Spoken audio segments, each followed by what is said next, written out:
Un passage que tout le monde connaît, en tout cas, vous avez sûrement entendu des prédications sur le sujet, mais je voudrais que nous puissions nous arrêter ce matin sur ce passage.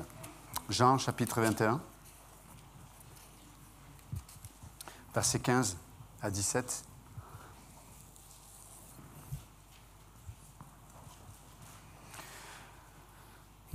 Verset 13, on peut commencer. Jésus s'approcha, prit le pain et le leur donna, ainsi que le poisson. C'était déjà la 3e fois que Jésus se manifestait à ses disciples, depuis qu'il était ressuscité d'entre les morts.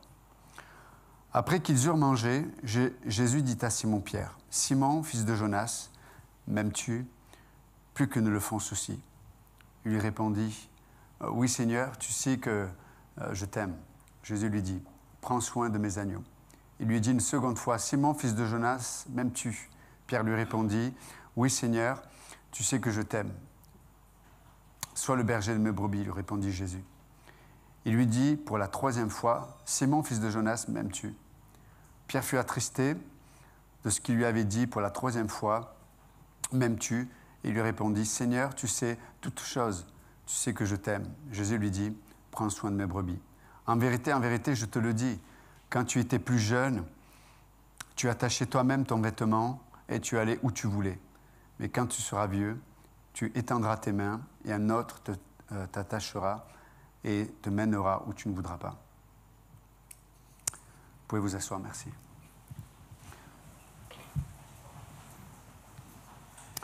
Donc, dans ce passage, c'est intéressant, c'est que Jésus est ressuscité. Nous savons que Pierre a été un des disciples les plus proches de Jésus. Même à certains égards, Pierre s'était positionné en disant « Tous t'abandonneraient, que moi, jamais je ne t'abandonnerai. » Et puis, il s'est retrouvé dans une situation où, à 3 reprises, il va littéralement renier Jésus devant tout le monde en disant « Non, non, je ne connais pas cet homme. » Et vous savez, après, le coq va chanter. Et puis là, c'est quelque temps après, Jésus-Christ est donc ressuscité. Le passage nous dit qu'il s'est montré aux disciples déjà à 3 reprises. Et là, littéralement, c'est Jésus qui vient et qui va discuter avec eux. Et ce qui est intéressant, c'est de voir c'est comme Jésus va avoir une discussion personnelle avec Pierre. Et comme d'ailleurs, Jésus va avoir une discussion personnelle avec chacun d'entre nous, avec chacun d'entre nous. Et le sujet de la discussion, c'est pas ce que Pierre aurait pu réussir ou les échecs de Pierre. La discussion, c'est pas sur le fait que Pierre les reniait. Non. La discussion que Jésus aborde avec Pierre, c'est sur la question qui est à ses yeux la plus importante.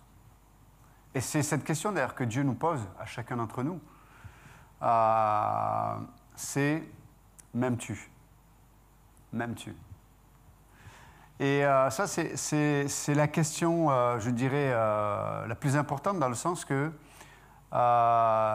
nos affections sont toujours le résultat du sujet de notre amour. Ce que j'aime, mais dans le sens, on va le voir, biblique du terme, va déterminer l'affection de nos âmes. Et c'est intéressant parce qu'il y a un jeu de mots dans ce passage. Mais l'idée, en tout cas, je voudrais souligner ce matin, c'est que Jésus a en vue la restauration de Pierre. La restauration de Pierre. Pas simplement pour que Pierre puisse faire des choses, mais pour que Pierre retrouve la liberté et le repos aussi, d'être lui-même face à son plus grand besoin, celui de recevoir l'amour de Dieu. Et des fois, dans nos vies, on peut s'épuiser, se fatiguer, se décourager, même déprimer, parce que peut-être on a oublié la chose la plus importante. Et on revient à la question de Jésus. M'aimes-tu ? M'aimes-tu ? On peut voir qu'il y a beaucoup de choses qu'on a du mal à abandonner. Il y a, je dirais, ça peut être des mauvaises habitudes, mais ça peut être aussi s'attacher à des facettes de nos tempéraments où on a arrêté d'essayer de voir Dieu nous changer, nous transformer. Ça peut être aussi s'attacher à notre passé, avec ce qui aujourd'hui détermine notre présent, dans le sens que pour Pierre, si on prend l'exemple de Pierre, pour lui, il était discrédité. C'était fini pour lui d'imaginer ou de se projeter, de servir à Dieu ou d'être utile pour Dieu. C'était même plus dans son imagination. C'était même plus dans sa pensée. D'ailleurs, il est convaincu que Jésus est ressuscité. Mais pourtant, il va dire aux disciples, juste avant, si vous lisez le début du chapitre, il dit, mais moi, je retourne à la pêche. Parce que pour lui, c'était, hey, Jésus est ressuscité, c'est la plus belle des nouvelles. Mais moi, ma place n'est plus dans l'histoire. Elle n'est plus dans l'histoire de ce film-là. Avec ce que j'ai fait, avec tout ce que j'avais reçu, 3 ans et demi avec Jésus, à ses pieds, être constamment avec lui, j'ai mangé avec lui, on a dormi ensemble, j'ai vu des choses, Jésus marcher sur la mer, j'ai vu Jésus guérir des aveugles, j'ai vu Jésus chasser des démons, j'ai vu des choses qu'aucun être humain n'a vues. J'ai expérimenté un amour qu'aucun être humain n'a pu expérimenter. Et pourtant, au moment où j'aurais dû être à la hauteur, je n'ai pas été. Parce que vous savez que c'est dans les moments de test qu'on voit ce qu'il y a vraiment dans nos cœurs. On peut tous ici se dire moi je ferai ci, moi je ferai ça, moi je serai fidèle jusqu'à la fin, envers Dieu, envers mon épouse, envers mon mari. On peut tous dire des choses belles. Hein? Mais quand le test vient réellement, qu'est-ce qui reste? Ce qu'il y a au fond de nos cœurs. Et là, dans le test, ce qui a été au fond du cœur de Pierre, c'était « je ne veux pas mourir. Je ne veux pas m'associer à ce Jésus et mourir. Je ne veux pas être associé à cet homme-là. » Wow. Et donc pour lui, c'était fini. Combien d'entre nous, peut-être aujourd'hui, dans notre esprit, même si on n'a pas verbalisé de cette façon-là, mais combien d'entre nous on se dit, pour moi, même si je crois en Jésus, même si j'espère en Jésus, concernant cette vie ici-bas, j'ai plus ma part là-dedans, avec ce que j'ai vécu ou à ce qu'on m'a fait vivre, avec peu importe. Certains d'entre nous, on peut se dire, mais comment puis-je être utile à Dieu avec personne ne sait, mais j'ai un péché ou des péchés, ou des habitudes, ou des pensées qui sont, je ne pourrais même pas le nommer dans l'Église, tellement que c'est honteux.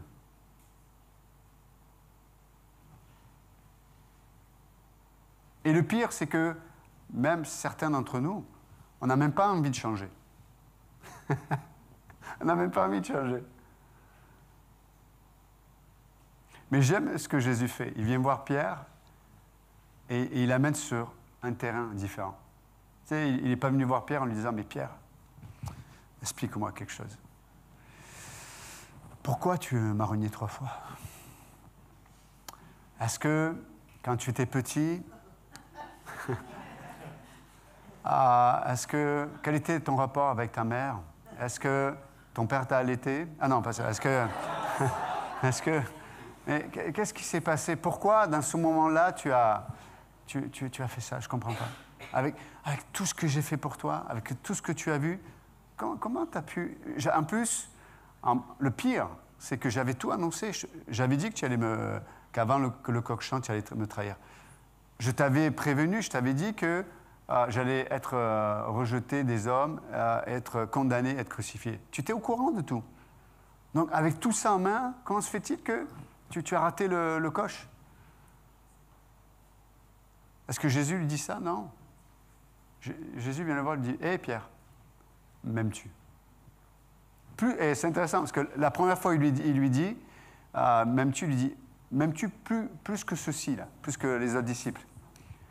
Et j'aime la réponse de Pierre. Il dit, et en grec, donc Jésus, il y a deux mots en grec qui sont utilisés pour le mot aimer. Il y a le mot agapeo, qui signifie, souvent on va dire, on le caricature un peu ce mot, mais on le résume un peu en disant que c'est l'amour qui vient, un amour qui vient de Dieu. C'est l'amour ultime, on va dire, agapeo. Donc Jésus lui dit, hey, Pierre, est-ce que tu m'aimes agapeo, plus que ceux qui sont autour de toi? Et Pierre répond, je t'aime. Mais lui, il utilise le terme philéo en grec. Ça signifie, j'ai de l'affection pour toi. Hein? Pourquoi? Parce qu'il sait. Il sait qu'il n'a pas la capacité d'aimer Jésus comme il devrait l'aimer. Quelque part, il se fait plus d'illusions sur lui-même. C'est pour ça que Jésus lui dit, mais est-ce que tu m'aimes plus que ceci là? Même pas, il répond pas à la question. Hein. Tu sais, il est même plus, Pierre, il est plus là. Quelques jours avant, il aurait dit, mais eux t'abandonneront, ils pourront, mais moi, je ne suis pas comme eux. Là, il n'est même plus dans la comparaison, il a vu ce qu'il y avait dans son cœur. Et il dit à Jésus, je t'aime, mais philéo, je t'aime avec affection. Mais je peux pas te donner plus. Là, aujourd'hui, je ne peux pas te donner plus. Et j'aime cette discussion avec Dieu aussi. Tu sais, on est là, des fois, on a des illusions sur notre façon d'aimer Dieu. Tu sais, je t'aime, je ferai tout ça pour toi. Non, en vérité, on n'arrive pas à prier, on n'arrive pas à lire notre Bible, on n'arrive pas à évangéliser, on n'arrive pas à... On est occupé par des milliers de choses, sauf par Jésus. Tu sais, c'est comme, je peux dire, j'aime quelqu'un, mais je ne veux jamais passer du temps avec. De quel amour parle-t-on? C'est vrai ou pas? Mais chaque fois que Jésus se présente, il a une affection. Je dis, ouais, c'est vrai. Tu es la personne la plus importante.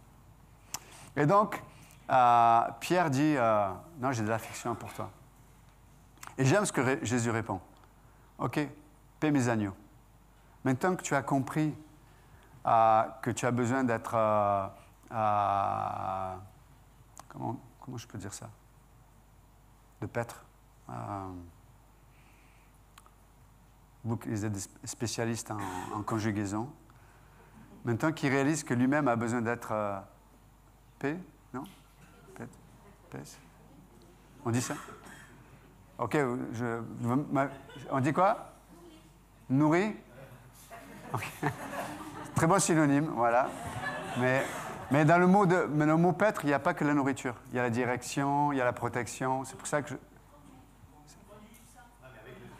Bon, ok, c'est bon. Ok. C'est bon. Merci pour les cours de français. Ok, donc c'est le devoir pour la semaine prochaine. Ben, vous comprenez l'idée en tout cas.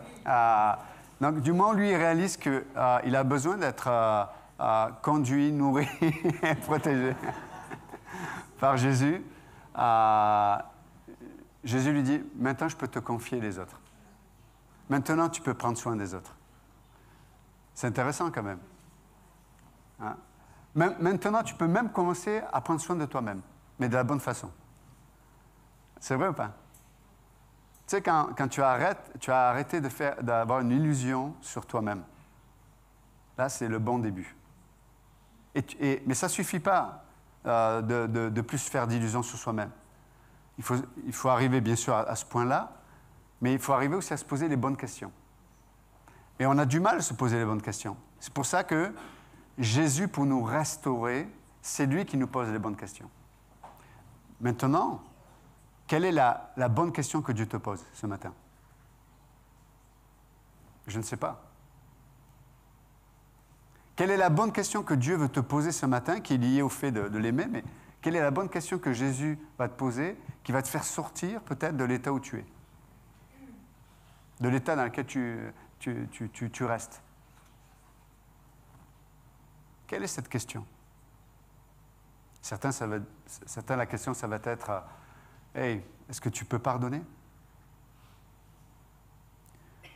Est-ce que tu es prêt peut-être à te relever et à marcher dans ton appel?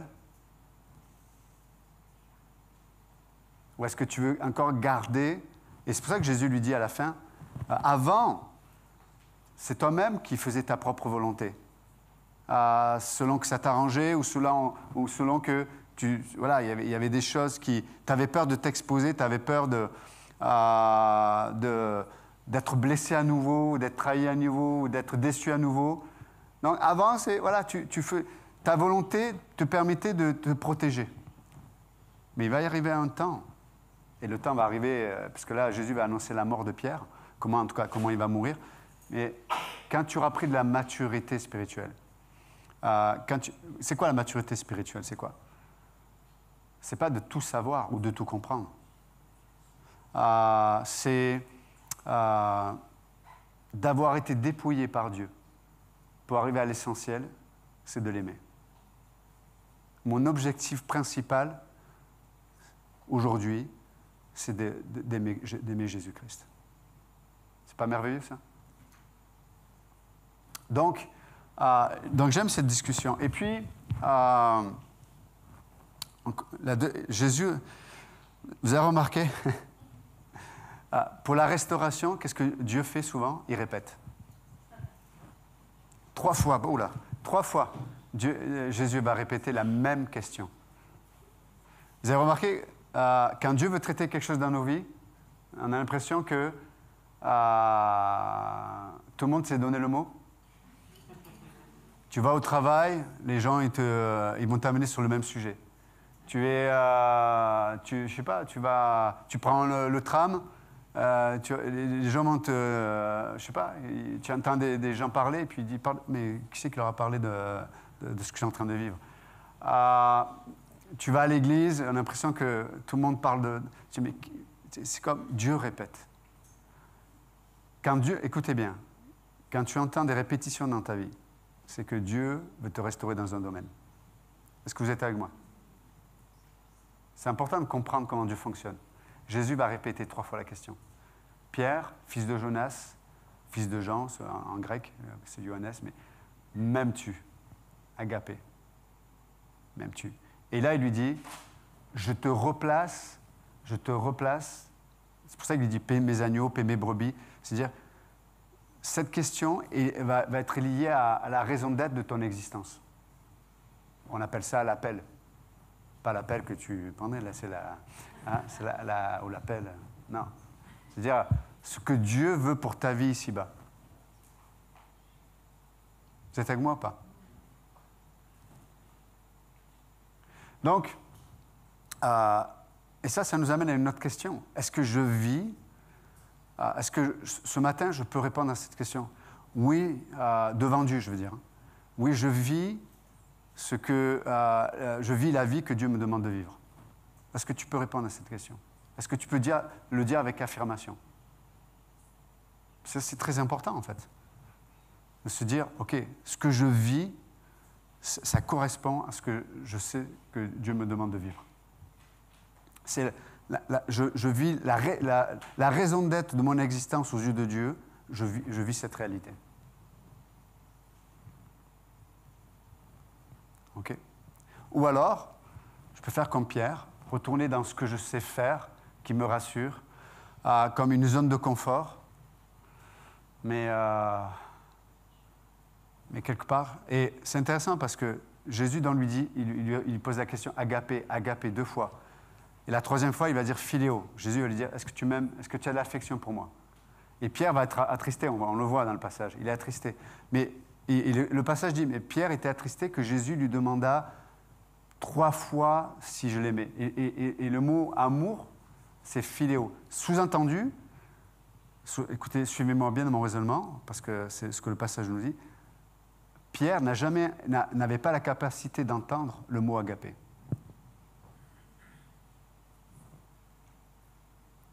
C'est intéressant quand même. Jésus lui dit, est-ce que tu m'aimes? Dans le sens agapé, de cet amour ultime. Et Pierre répond philéo, 3 fois. Et Pierre est attristé parce qu'il a entendu Jésus lui poser 3 fois la même question, est-ce que tu m'aimes philéo? Alors que Jésus n'a pas utilisé ce terme-là. Vous savez, des fois, dans nos vies, il y a des choses qu'on n'arrive pas à entendre, reconnaître ou comprendre à cause de nos blessures, à cause de nos échecs, à cause d'expériences des fois traumatisantes. C'est comme, il y a comme dans notre cerveau, il y a quelque chose qui filtre la réalité. Ça vous arrive aussi? C'est comme ton subconscient, le subconscient, c'est la partie cachée de ton être qui détermine vraiment ce que tu es. Mais il y a comme un filtre qui fait qu'il y a des choses que tu n'entends pas, il y a des choses que tu ne peux pas comprendre. Et là, Pierre ne pouvait, il y a ce mot agapé, il n'a pas pu l'entendre. Parce que je suis sûr que dans sa tête, ce qui résonnait, c'était la honte. La honte. Il avait honte.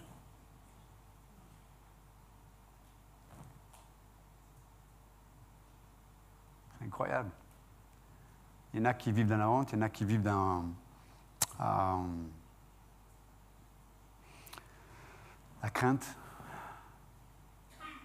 Tu sais, la crainte, quand tu vis dans la peur, dans l'angoisse, ton oreille, elle est sélective. C'est vrai ou pas? Il y a des choses que tu ne peux pas entendre, que tu ne peux pas comprendre. Et le seul moyen de le comprendre à nouveau, c'est de se placer dans la faveur de Dieu.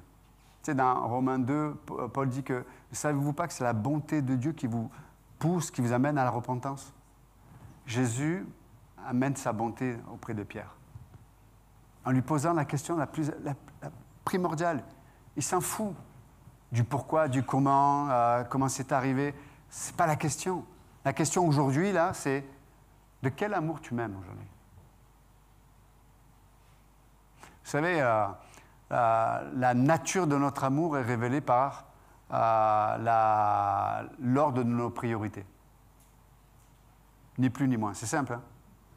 L'ordre de mes priorités révèle la nature de mon amour, de mon affection, peu importe. La Pierre était retournée à la pêche. OK? Vous avez remarqué, tu ne peux pas aimer Dieu de la bonne façon si tu n'acceptes pas l'amour, en tout cas, si tu n'acceptes pas la valeur que Dieu te donne. Tu sais, c'est comme quand il est dit d'aimer son prochain comme soi-même. Ou même d'aimer Dieu. Mais comment tu peux aimer Dieu si toi-même, tu n'acceptes pas le regard que Dieu te porte? C'est pas possible. Pour ça, il y a des gens, je parle des chrétiens malheureusement, qui sont... ils ont un mal-être profond en eux. Ils ne sont jamais en paix, ils ne sont jamais en repos, ils sont toujours dans le mal-être. Ils se lèvent le matin, ils ne sont pas bien. Ils se couchent le soir, ils ne sont pas bien. Même quand l'environnement est favorable, ils ne sont pas bien. C'est pour ça qu'ils sont obligés de vivre... des fois, on recherche des émotions fortes, de l'adrénaline, pour vivre autre chose que notre mal-être. Même on le voit, même dans le monde, il y a des gens qui prennent des risques, ils risquent leur vie, ils se jettent d'un immeuble avec un parachute. Il ne faut pas qu'ils l'oublient sûrement, mais on prend des risques incroyables. Mais parce qu'il y a des fois, il y a un mal-être qui est en nous, et on a besoin de vivre une expérience forte pour qu'on n'entende plus notre mal-être, mais qu'on puisse vivre, expérimenter autre chose. Il y a des gens qui sont incapables de rester assis. Ils peuvent rester assis physiquement, mais intérieurement, ils sont agités, quoi. Il y a un mal-être, quoi. Dans leur tête, ça va dans tous les sens. Ils sont jamais dans le repos, jamais dans la paix, jamais dans... Pour le dire autrement, ils n'existent jamais dans le présent.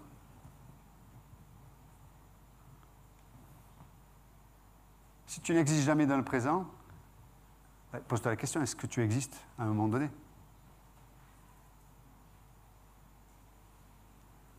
Tu sais. Donc, pour finir cette armée, juste, ce passage est extraordinaire, dans le sens que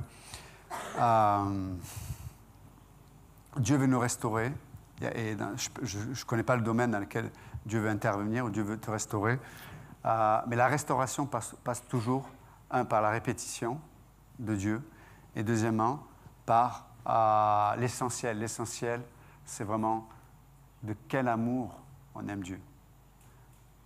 Et l'amour que tu as pour Dieu, encore une fois, je le disais tout à l'heure, par l'ordre de tes priorités, va révéler la nature de ton besoin. Ce que je veux dire par là, c'est que si tu aimes Dieu d'une affection, c'est que ton identité est basée sur autre chose que sur l'identité que Dieu te donne. Vous me suivez ou pas? Parce que je ne peux pas aimer, je peux aimer qu'à la mesure que je suis aimé. Et je peux m'aimer à la bonne mesure que si j'ai une bonne identité. D'accord? Si j'ai une bonne identité, la bonne identité, c'est quoi? C'est ce que Dieu a fait de toi, en Jésus-Christ. C'est pas merveilleux? Une nouvelle créature qui va passer... tu l'as chanté, Christophe, tout à l'heure. Je crois, en tout cas, moi, je l'ai entendu comme ça. Il est ressuscité et on va vivre éternellement avec lui. C'est notre nature, c'est notre identité. Donc, ce matin, je vais vous encourager. Peu importe où tu es, peu importe ce que tu vis, Dieu a un rendez-vous avec toi où il va te restaurer et il va te poser des questions. Est-ce qu'on est prêt? Est-ce qu'on est prêt à accepter l'interrogatoire? Interrogatoire de la bonté de Dieu. Et vous avez vu, est-ce que Jésus est dérangé de déranger Pierre? Vous voyez ce que je veux dire? Pierre va être attristé, Pierre. Et Jésus, il ne calcule même pas. Il dit, au fait, avant, il insiste, il dit, avant, tu faisais ce que tu voulais quand tu voulais. Mais bientôt, quand tu auras la maturité, toi-même, tu tendras tes mains pour dire, lis-moi et amène-moi là où je ne veux pas aller. Vous savez, Dieu, il n'est pas sensible à la réaction naturelle concernant le moyen de guérison. Vous comprenez l'idée? C'est que Dieu a ses moyens de guérison et des fois on les reçoit mal. Mais Dieu, il continue parce que l'essentiel, c'est vraiment qu'on soit restauré et guéri. Amen. Et qu'on retrouve à nouveau le but de Dieu pour notre vie ici-bas. Quand tu marches dans le but de Dieu ici-bas, tu vas avoir la provision de Dieu, je l'ai dit tout à l'heure, pour être patient, pour pardonner, pour aimer celui qui n'est pas aimable. Tu auras la provision de Dieu pour comprendre les directions que tu dois prendre dans ta vie. Vous savez, on peut se retrouver des fois à des croisées de chemin dans notre existence. C'est très compliqué de savoir dans quelle direction il faut aller. Parce que des fois, on a tellement d'options. Et c'est pour ça qu'on a besoin, au préalable, d'être dans cette sphère où Dieu va faire ce travail dans nos vies. D'accord? Allez, Seigneur, merci encore ce matin pour ta parole. Merci pour... c'est vrai. Ces rendez-vous divins que tu as avec nous. Seigneur, tu connais le timing, tu connais l'endroit même. Tu es allé chercher Pierre sur son terrain à lui, là où il était retourné dans le seul endroit où il pouvait, à ses yeux en tout cas, avoir de la valeur et continuer d'exister. Et Seigneur, on peut tellement se satisfaire de nos bateaux de pêche, les uns les autres. Mais Seigneur, tu n'en as pas fini avec nous.